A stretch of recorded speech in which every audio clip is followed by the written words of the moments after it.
Marcus Johnson arrived at Clearwater Community Pool with the kind of anticipation only summer brings.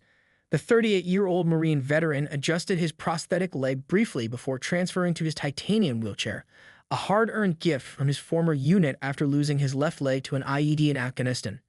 Today marked the grand reopening of the pool with its much-advertised accessibility features, and Marcus had skipped physical therapy to be here. The morning air carried the familiar scent of chlorine, sunscreen, and possibility as Marcus wheeled himself toward the entrance. He spent 3 sleepless nights researching the pool's new features online, watching videos of the hydraulic lift system that promised independence he hadn't felt since before his third tour. His physical therapist, Dr. Rivera, had cautioned him about getting his hopes too high. "Remember, Marcus," she'd said during their last session, "recovery isn't linear. Some days are victories, some days are just practice for victory." But today felt different. Today felt like victory was within reach. At the entrance, Marcus was greeted by Sandra, the silver-haired receptionist, whose son had served in the Navy. She recognized the Marine Corps emblem tattooed on Marcus's right bicep immediately. "Semper Fi," she said with a knowing smile, sliding his membership card back across the counter. "The new lift is all ready for you. Zach will help you get set up." The young lifeguard, a college sophomore with sun-bleached hair and boundless energy, jogged over at Sandra's signal. His eyes flickered briefly to Marcus' prosthetic, but there was no pity in his gaze, just professional assessment. "First time with our new system, sir?" Zach asked, falling into step beside Marcus' wheelchair. "First time in any pool since Kandahar," Marcus admitted, surprised by his own candor. He rarely discussed his injury with strangers, but something about the clean slate of this place loosened the words from his chest. The new hydraulic lift gleamed in the morning sun as Zach guided him through the process. Marcus had rehearsed the transfer in his mind dozens of times, but reality brought unexpected challenges. The angle was different than he'd imagined. The buttons required more pressure. A bead of sweat formed on his brow, not from exertion, but from the sudden fear of public failure. "Take your time," Zach said, noticing his hesitation. "No rush at all." 3 other early morning swimmers were doing laps, their rhythmic splashing creating a soothing soundtrack. None of them paused or stared. Marcus took a deep breath, remembering Dr. Rivera's mantras. Focus on what you can control, one movement at a time. The transfer went smoothly. The chair lowered him into the water with gentle precision. "First customer to try it out," Zach said with a grin. "You're officially part of pool history now." As Marcus felt the cool water envelop his body, the weightlessness brought a rare moment of physical freedom. The constant phantom pain that haunted his missing limbs subsided, replaced by an almost forgotten sensation: buoyancy. He pushed off from the wall, his powerful arms propelling him forward. His time in rehab had rebuilt his upper body strength, and in the water, this strength translated to something approaching his old grace. For the first time in months, he wasn't a disabled veteran. He was just a man enjoying summer, like everyone else. The water held no judgment, demanded no explanations, offered no unwanted assistance. Here, the limitations of his body on land dissolved. Marcus completed one lap, then another, finding a rhythm that felt both new and familiar. "Looking good out there," called Sandra from her desk. Several other patrons had arrived, and a few nodded appreciatively at Marcus's strong stroke. A small smile played at the corners of his mouth as he turned for another lap. His titanium wheelchair sat waiting at the pool's edge, valuable, essential, but temporarily unnecessary in this moment of aquatic freedom. Marcus closed his eyes briefly, savoring the sensation, unaware that his moment of peace was about to be shattered. The peaceful morning atmosphere shattered at precisely 11:37 a.m. when Deborah Winter's white Range Rover screeched into a handicapped parking space. No placard hung from her mirror. The luxury vehicle's custom horn blared twice impatiently, causing several seniors doing water aerobics to jump in startled unison. Deborah emerged from the driver's seat like a storm front moving in, designer sunglasses perched atop her highlighted bob, a Louis Vuitton beach tote dangling from one arm, and an expression of perpetual dissatisfaction etched across her expertly Botoxed features. This was her third pool of the summer. She'd already been asked not to return to the country club after a dispute with a lifeguard, and the recreation center manager had rudely enforced their guest policy last weekend. "Tyler, bring the cooler." "Madison, my designer towels are getting wrinkled." Her voice carried across the parking lot as her 2 sullen teenagers trailed behind her. Madison, 16, kept her eyes locked on her phone, thumbs flying across the screen in what appeared to be an apologetic text to friends. "Oh, Muji, she's on the warpath again, Evanel." Tyler, 14, struggled with an oversized cooler that Deborah had insisted they bring despite the pool's clearly posted no outside food or beverages policy. "Mom, the sign says," Tyler began, nodding toward the rules board. "Signs are for people who don't know how to assert themselves," Deborah cut him off, flicking a manicured hand dismissively. Remember what I taught you. Act like you own the place and no one will question you. Her designer sandals clacked aggressively against the concrete as she approached the entrance, where Sandra was checking in a family of 4. "Excuse me," Deborah interrupted, sliding her membership card across the counter. "We need immediate access to a premium cabana." Sandra looked up, her customer service smile firmly in place despite the interruption. "Good morning, ma'am. Welcome to Clearwater Pool. I'd be happy to help you after I finish with this family." Deborah's nostrils flared. She drummed her French-tipped nails on the counter while Sandra completed the check-in process, each tap growing progressively louder. When Sandra finally turned her attention to Deborah, her news wasn't welcome. "I'm sorry, Ms. Winters, but the pool has reached capacity and all cabanas were reserved online yesterday." The pool deck was indeed at its bustling peak, every lounge chair occupied, every shade umbrella deployed, the snack bar line stretching past the restrooms. "Reserved? Do you know who I am?" Deborah's voice escalated to a pitch that made nearby children cover their ears. "Do you know how much I pay in HOA fees? I'm on the Neighborhood Beautification Committee." Sandra maintained her composure. "I understand, but we implement our reservation system to be fair to all members." "Fair?" Deborah scoffed. "I didn't move to Clearwater Heights for fair. I moved here for preferential treatment." Madison slunk further behind her brother, attempting to become invisible as other patrons turned to stare. "Perhaps you could use one of the standard loungers in the sun," Sandra suggested, pointing to the few remaining chairs baking in the direct sunlight. Deborah's eyes narrowed, scanning the area like a predator assessing potential targets. "Absolutely not. My dermatologist has forbidden direct sun exposure after my last chemical peel." It was then that her gaze landed on the pool's accessibility section. There sat Marcus's empty wheelchair, neatly parked by the entrance to the water, its specialized titanium frame gleaming in the midday sun. The nearby hydraulic lift indicated its owner was currently in the pool. A calculation crossed Deborah's face, quick, cold, and titled. She watched as Marcus completed another lap, clearly settled into his swimming routine for at least the next half hour. "Perfect," she murmured, nudging Tyler forward. "Bring my things over there. I've found our spot." "But Mom," Tyler whispered, recognizing the wheelchair for what it was at summons. "It's pool property," Deborah declared, loud enough for those nearby to hear her establish her claim. "And it's not being used right now." She strode purposefully toward the wheelchair, her red-painted lips curving into a self-satisfied smile. "Well," she muttered as she approached her prize, finders keepers. Marcus had been timing himself 45 minutes of continuous swimming, personal best since his injury. His therapist would be impressed. Signaling to Zach, he made his way to the pool edge where his wheelchair should have been waiting. Instead, he found empty space. Panic rose in his chest, until outraged whispers from nearby patrons directed his attention to the far side of the pool. There sat Deborah, comfortably ensconced in his $3,000 specialized wheelchair, using the adjustable trays to hold her martini and phone as she recorded her daughter's dive. "Excuse me," called Zach, jogging over. "Ma'am, that's specialized medical equipment." Deborah didn't even look up from her phone. "It was abandoned," she replied dismissively. "And I need it more anyway. I have plantar fasciitis." A small crowd had begun to gather. Marcus, still in the water, felt the familiar hot flush of humiliation creep up his neck, the same feeling he fought during his first public outing with his prosthetic. "It belongs to that veteran," insisted Zach, pointing to Marcus. A flush of annoyance colored the young lifeguard's cheeks as he struggled to maintain his professional demeanor. "Sir," he called over his shoulder to Marcus, "do you want me to get the manager?" Before Marcus could respond, Deborah's gaze flickered dismissively over him, then back to her phone. "Well, he's not using it right now, is he? He's swimming." Her voice dripped with condescension as she adjusted the wheelchair's armrest to better accommodate her drink. "Besides, do you know how much these pool chairs hurt my back? I've had 2 surgeries." The growing crowd of onlookers exchanged glances of disbelief. A mother quickly covered her young daughter's ears, anticipating the confrontation's escalation. Marcus had managed to pull himself to the pool edge, his upper body strength evident as he positioned himself on the concrete. Drops of chlorinated water cascaded down his muscled shoulders as he took measured breaths, the same breathing technique his PTSD counselor had taught him for managing moments of acute stress. Part of him wanted to shout across the pool deck to demand his property back.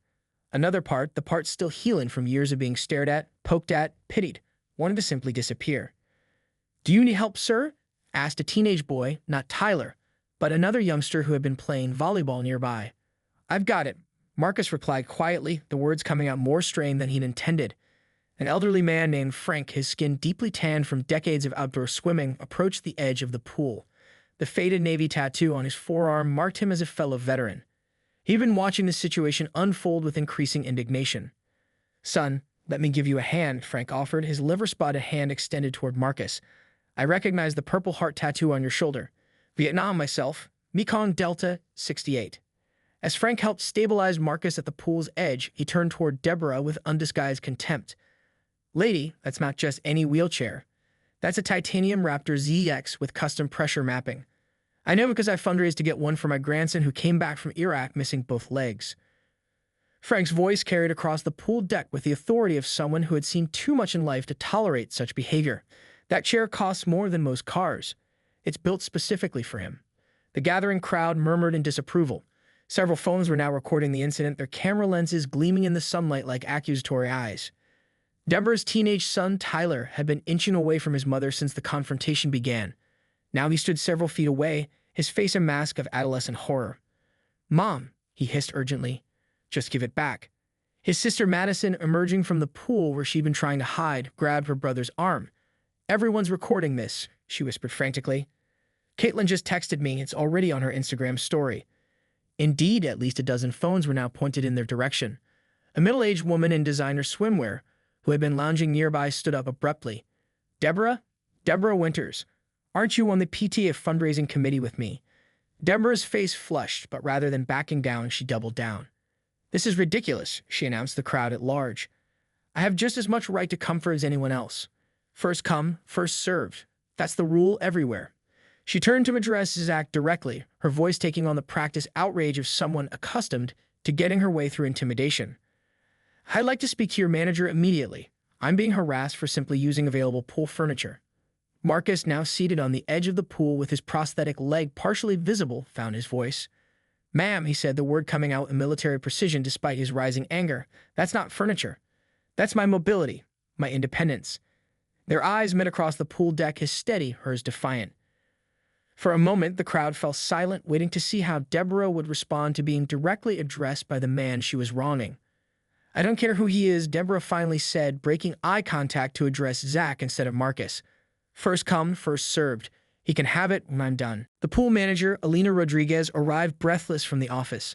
Dark hair pulled back in a practical bun, she'd been with Clearwater Community Pool for 20 years, working her way up from lifeguard to operations manager. She'd handled everything from chemical imbalances to teenage vandals, but something in Zach's urgent tone when he called her office told her this situation was different. Alina assessed the scene in seconds. A gathered crowd, phones recording a disabled veteran stranded poolside, and Deborah Winters, a woman whose complaint file was thicker than the pool's operations manual, sitting in what was clearly a specialized wheelchair. "Ms. Winters," Alina said, approaching with quick, deliberate steps, "I need you to return that wheelchair to its owner immediately."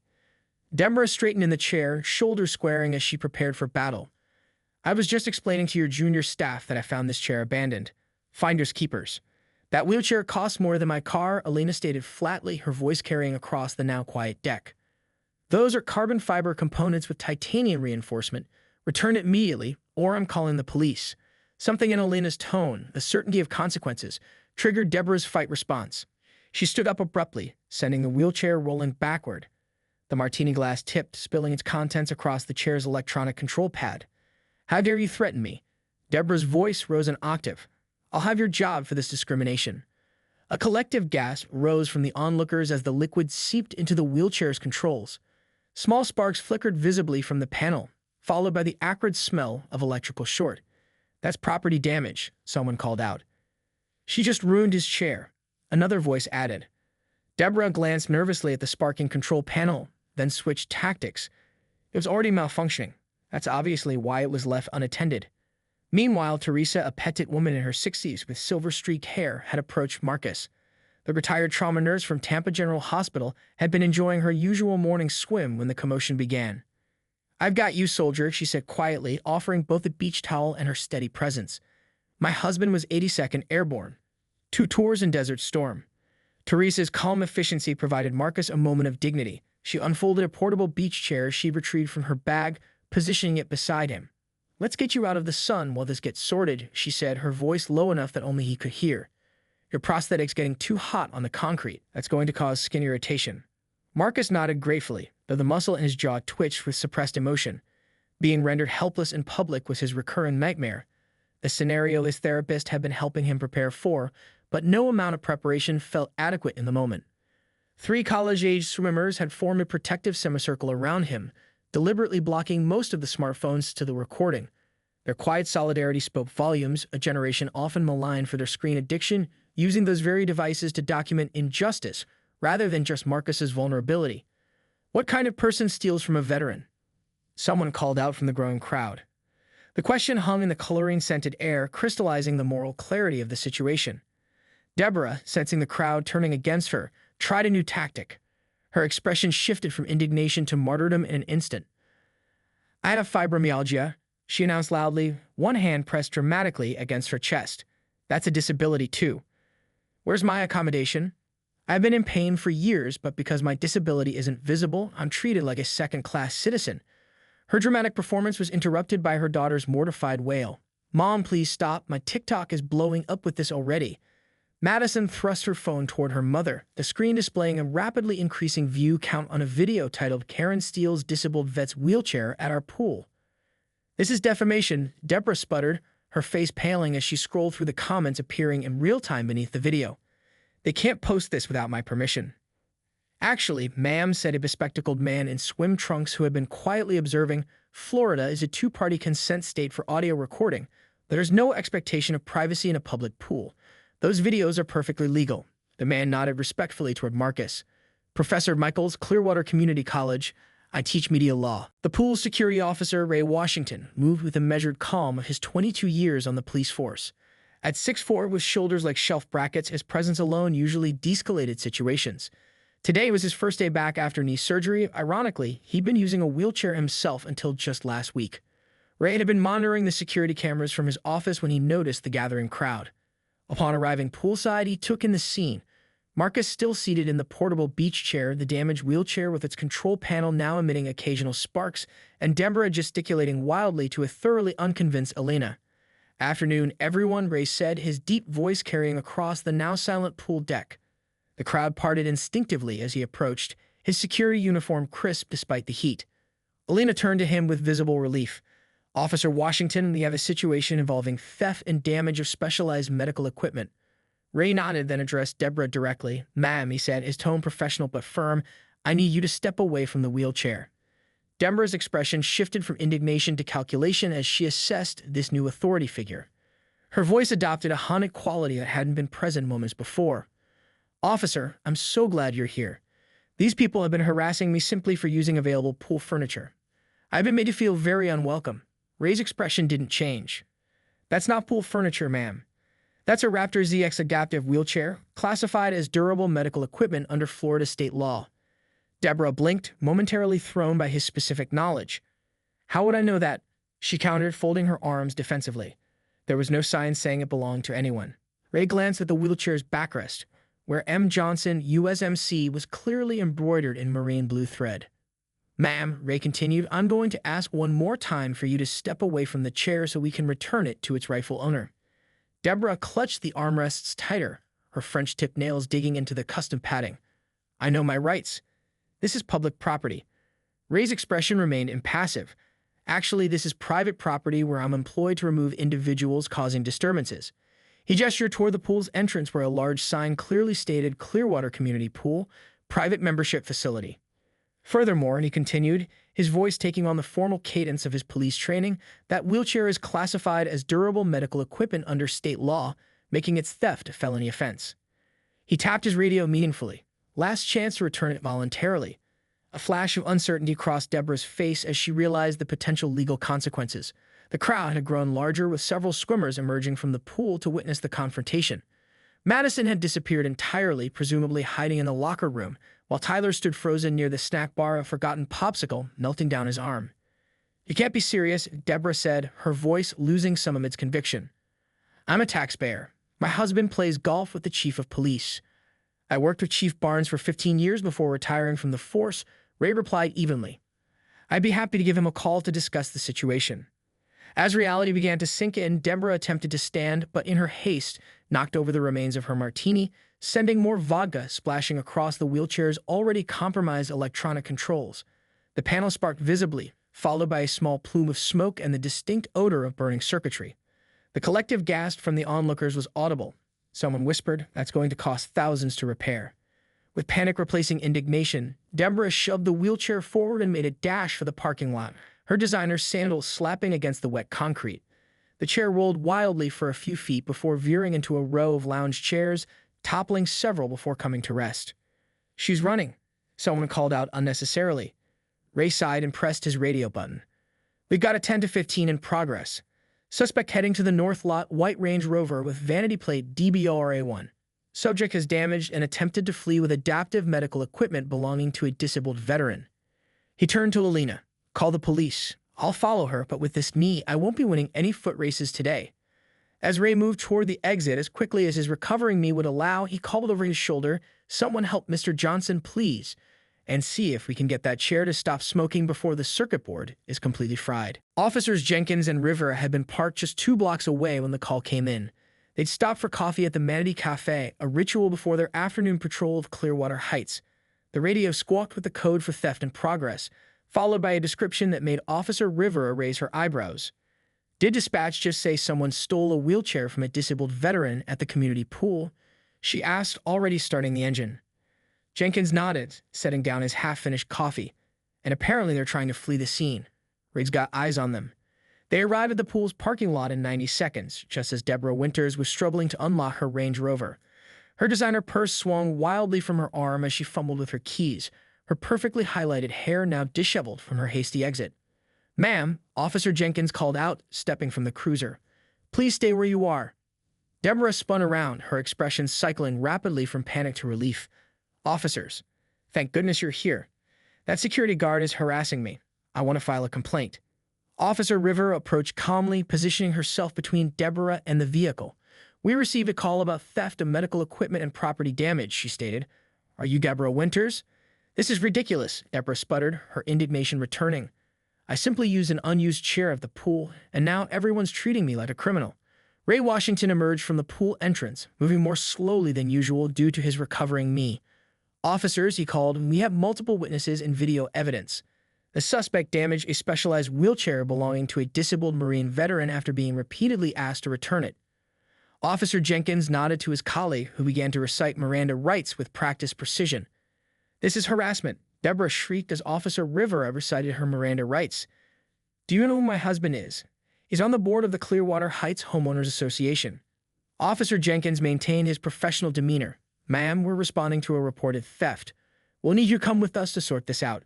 "I'm not going anywhere," Deborah declared, crossing her arms. "This is all a misunderstanding." At that moment, Elena emerged from the pool building, tablet in hand. "Officers, I have security footage of the entire incident, and at least 15 witnesses provided their contact information." Back at the pool, Marcus had been reunited with his damaged wheelchair. With Teresa and Frank's help, he'd managed to transfer from the beach chair, but the specialized equipment was clearly compromised. The control panel sputtered ominously when he attempted to power it on, and the left wheel refused to respond to commands.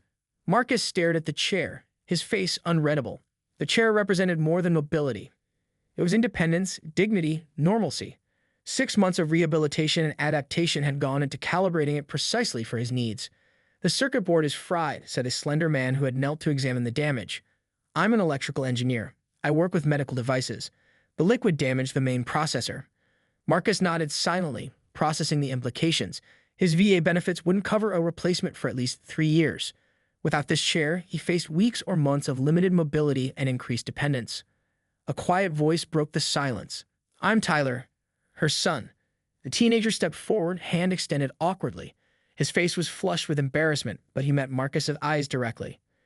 "I'm so sorry about my mom and your chair," he continued, his voice cracking slightly. "I tried to tell her it wasn't right." Tyler hesitated, then reached into his pocket. "I got about $400 saved for a gaming console. It's not much, but I want you to have it for repairs." The sincerity of the gesture hung in the air. Around them, the pool patrons had fallen silent, witnessing the young man's attempt to make amends for his mother's behavior.